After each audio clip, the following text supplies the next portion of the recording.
Hello, Roncalli parents. Father Andrew Dickinson, the pastor at Sacred Heart here in Aberdeen, with a little sharing with you of what I've been teaching the elementary school students when I come into their classroom on Thursdays.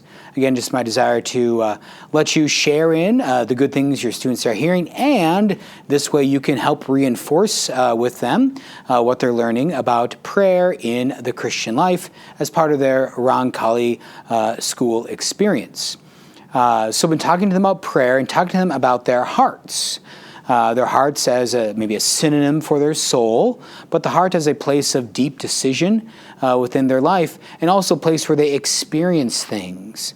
And so in times past, we talked about the different levels of the heart in a previous video, and the idea that they might feel things physically, they might feel things emotionally, but what we want to grow in is our ability to feel things spiritually. Especially, do I feel like God is close, or do I feel like God is far away? If in our Christian life, whether it's our children at Roncalli Elementary or you yourself, myself as a priest, if we can grow and expand in our daily lived awareness of the presence of God, then we grow in our Christian life. And there's all sorts of wonderful fruits that can happen in that way by becoming more daily aware of God in our regular life. And so the way I've been talking with the students lately about growing in their Christian awareness is in the practice of gratitude.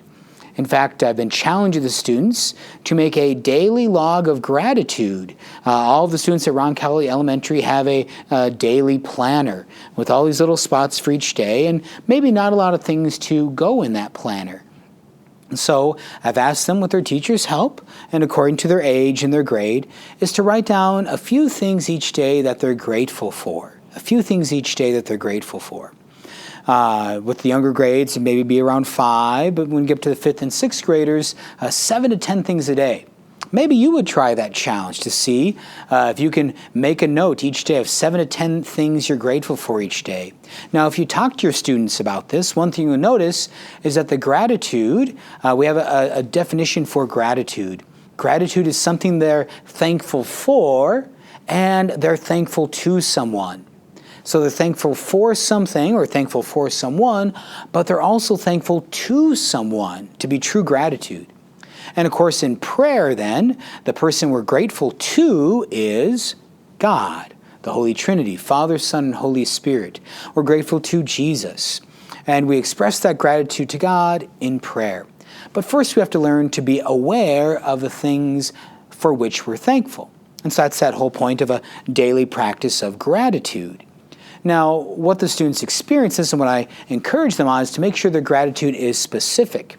So just the other day in one of the classes, we asked the students, well, tell me something you're thankful for. And one of the students said, well, I'm thankful for my family. And that's wonderful. But then I said, well, why are you thankful for your family? Who in your family are you thankful for? And they decided, well, I'm thankful for my sister.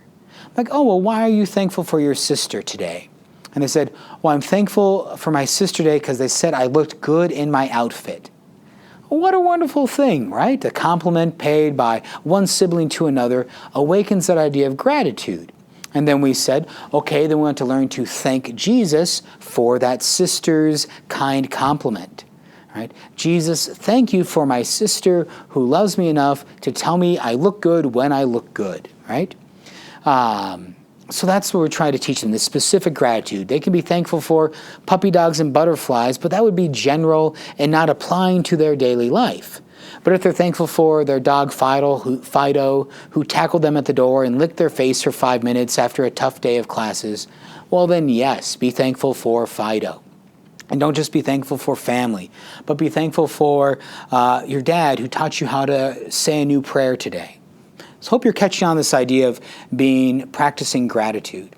But then the connection back to where we started this lesson in the previous video, of course, is in the Mass. And so the children are used to, when they go to Mass with you or with Roncalli Elementary, they're used to hearing, the Lord be with you, and they say, and with your spirit, and the priest says, lift up your hearts, and then they say, we lift them up to the Lord, and then the priest says, let us give thanks to the Lord our God, and they say, it is right and just. So we're focusing in then on learning our hearts, because the things we're grateful for sit in our hearts. And so when we go to church, when we go to Mass, okay, we go to our service if we're not a Catholic, there's that time to offer our heart to God. And so this gratitude helps us to become aware of all these little things God is doing for us in our daily life, the ways that He is drawing near to us if only we have eyes to see Him. So please continue to help us at Roncalli Elementary. Help you. Yes, help us help you for your children to grow in their life of faith by becoming more thankful for specific things in their daily life, and then to bring that gratitude to God with an open heart, especially in the prayer of the Mass or their Sunday service, but especially in that dialogue. Lift up your hearts. We lift them up to the Lord, so that as they kneel at the altar at Mass, they might be able to say, Jesus, here, thank you for my sister and her kind compliment. Jesus, thank you for my mom making me my favorite dish on my birthday. I'm Father Andrew Dickinson, the pastor at Sacred Heart and here at the Roncalli Elementary School site. God bless you all in your work as parents, and thank you for choosing Roncalli.